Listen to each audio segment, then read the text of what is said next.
OK, takže čau lidi, já vás vítám na dalšího videa a dneska tady máme první díl Šmoula Talku. A dneska tady jsem se rádil. Čau. Tak jo.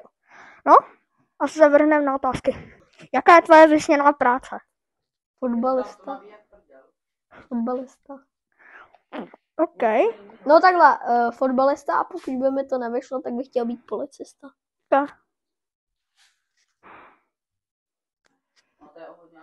Dobrý vole. Takže jo, vysněná dovolená. Kam vyšel se chtěl kouknout do země? Do Bulharska. No a? Ale nemluv do toho. To nebude slyšet přes ty mikrofony. A jo.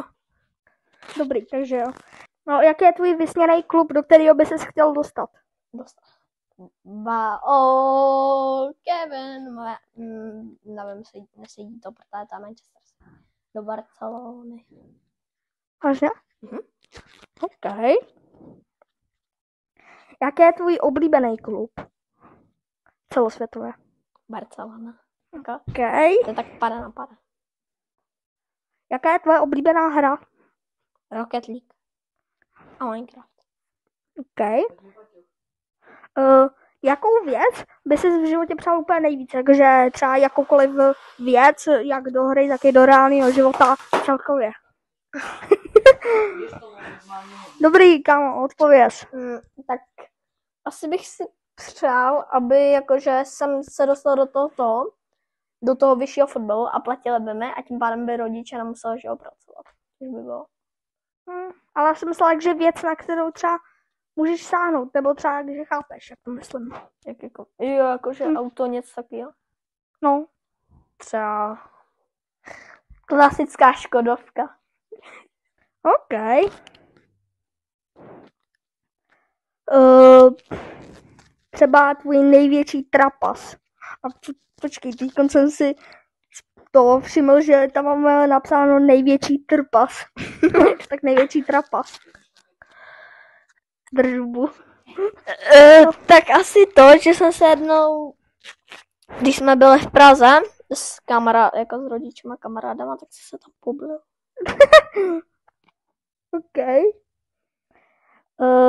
Jaká je podle tebe nejdůležitější vlastnost pro holky? Asi nežárlivost? Ne, divoče. Jak to?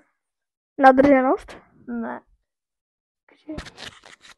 Co? Ne, to je no, tak věrnost a nežárlivost. OK.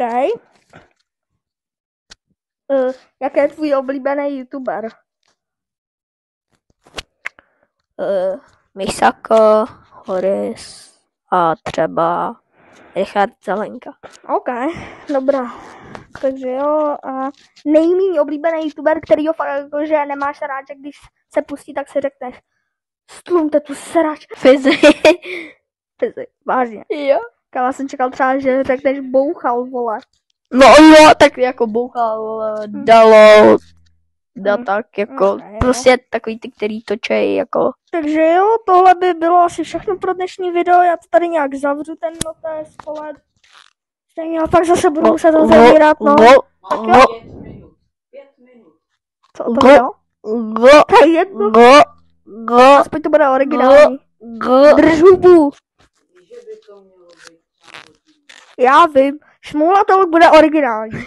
Dobrý, takže tohle by bylo všechno z tohohle videa. Loučí se s váma Auťák a zatím čus. Čau. Já se na YouTube pojmenu Auťák. To prdala.